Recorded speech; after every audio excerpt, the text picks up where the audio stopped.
What's up YouTube? Welcome back to another video. I'm EMKWAN. Let me see you do it. Peace and blessings to you all out there. It's that time of the year. It's the iPhone event and it's literally a minute to go. This year, what I thought I'd do is switch it up a little. Usually what happens is I watch the event, as do many of you guys.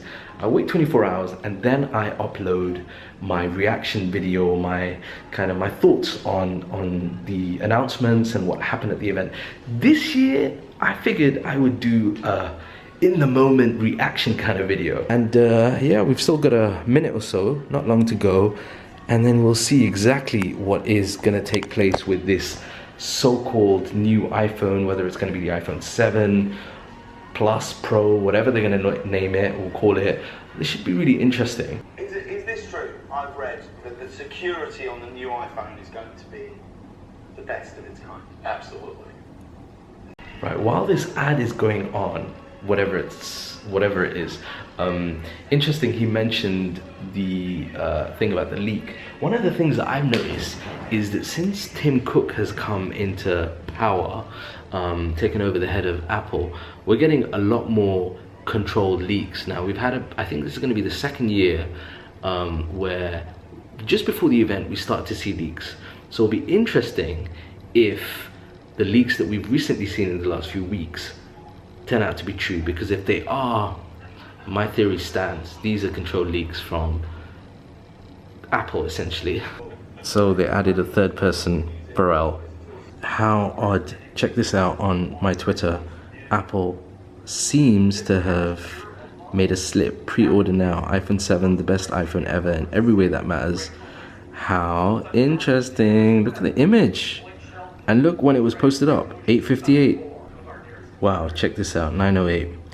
Someone is really slipping because someone at Apple's Twitter handle, which hasn't been activated in a while, has just dropped everything essentially. New cameras, water resistant, stereo speakers, longer battery life. This is the 7. Wow. Oh, it was loading a moment ago, so perhaps it's been taken down now.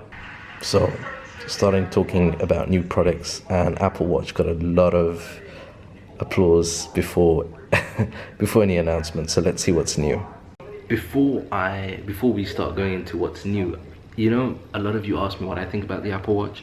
I remember getting one, reviewing it, being really disappointed with it. It's just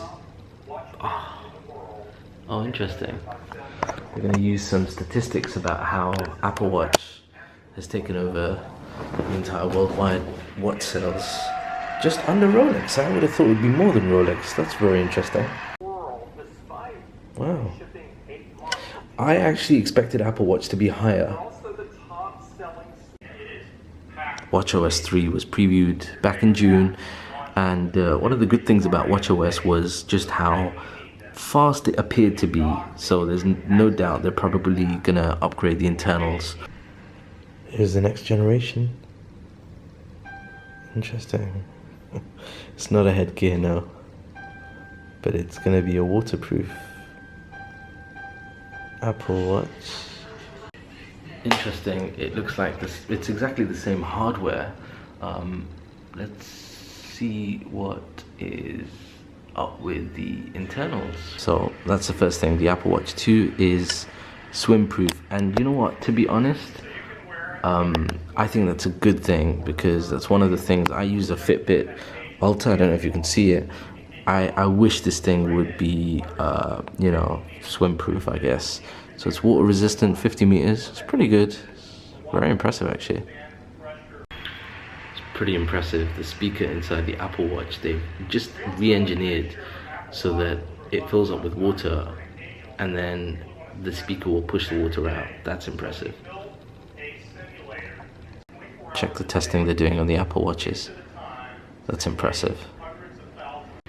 The built-in GPS now on the Apple Watch, which is good because that means you don't have to lug your phone around with you when you go running.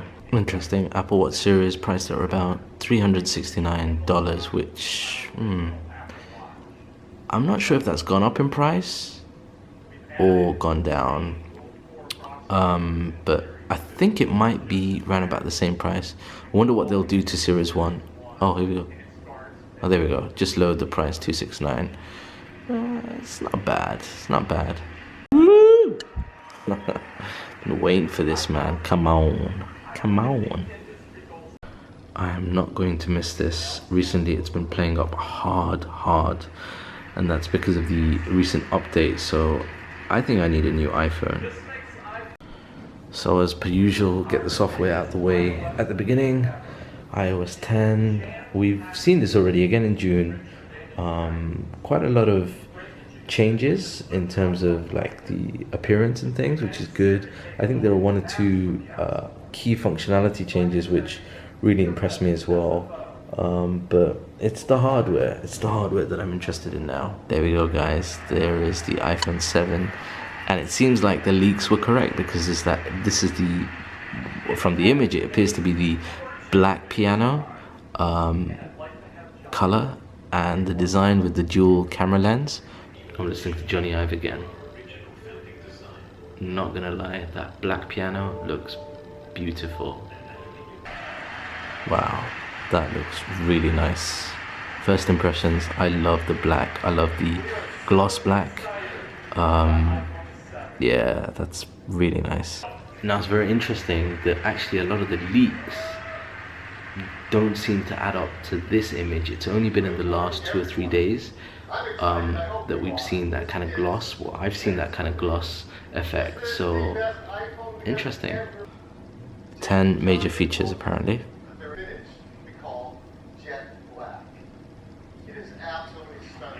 That's really nice. I like that. Looks very premium. It reminds me a little of the Samsung Galaxy Note 7 and the S7, the kind of shimmery, shiny effect to that. But this is nice. Interesting.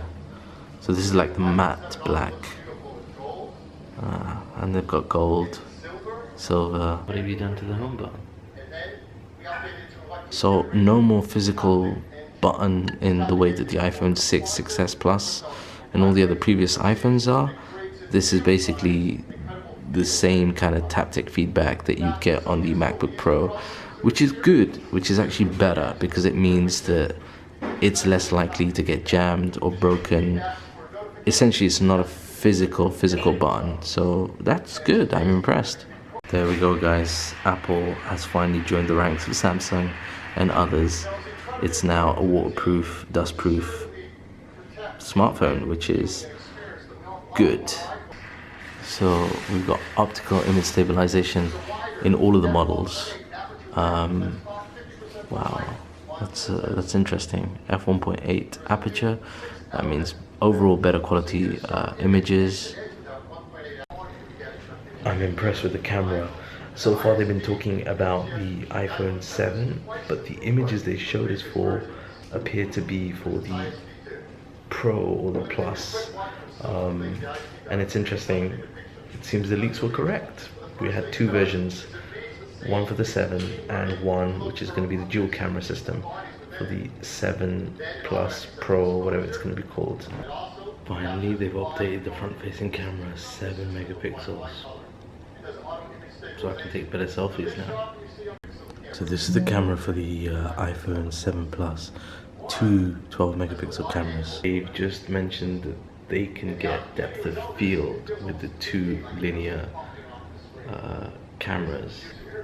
So still using the Retina HD display, but this time 25% brighter displays, which, especially for us out here in the Middle East with the sun the way it is useful for outdoor use. I've got to admit, the speaker quality on the existing iPhones, the 6 and 6S, have actually been really poor, so it'd be nice to have an upgrade to the stereo speakers.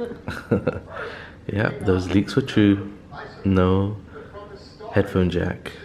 I'm not surprised by this, because this was one of the earlier announcements from the leak kind of stuff that came out, and my heart was broken a couple of months ago, so yeah, I'll accept it. As the leaks mentioned, they were going to include it. I thought they wouldn't include it, so that's good of Apple. Thumbs up. This is a new product from Apple. Apple Earpods. They look pretty cute. I'm not sure they're going to stay in my ears though. The AirPods actually look pretty cool, except once you have them in your ear, they look like they're missing a wire. Really? I'm sure we've been told that before, haven't we? Well, that's interesting. Lost 2 more hours than iPhone 6s. I'll believe that when I see that. 1 more hour more than the iPhone 6s Plus, which, okay. That should be interesting. But the real test is in the real life test. Doubled the storage, which is, you know, it should have happened last year really, but that's good. 32 gigabyte, 128 and 256 gigabytes, which I think now are the perfect sizes. I'm gonna get the iPhone 7 Plus, I think, because I need a bigger screen, and boy do I need better battery life. That's interesting, the UAE's on the list now. So, we're gonna get it on pre-order start September the 9th. They start shipping out on September the 19th. Did he say 19th or 13th? I don't know, but like a week later. Very interesting. So prices are not bad, and the storage sizes are not bad. I think Apple nailed it on the storage and the pricing, but yeah, I'm impressed. I think, you know, this might be a good iPhone, so I'm looking forward to getting hold of one of those iPhones. What I'm really happy about is the fact that the UAE, Dubai, Abu Dhabi will be included in the list of countries that get the iPhone on launch, which has never been the case. So that's a big deal. Now the question I have is, do I get one from here without FaceTime enabled, or do I get one on the grey market with FaceTime, even though FaceTime hardly ever works here? That's a tough question. But yeah, anyway, I hope you've enjoyed this video. If you have, give it that thumbs up, leave a comment down below, let me know what you think of the new iPhone and the Apple Watch and the Apple event in general. And until then, until the next video, I'm EMKWAN. I'll see you soon. Peace and blessings.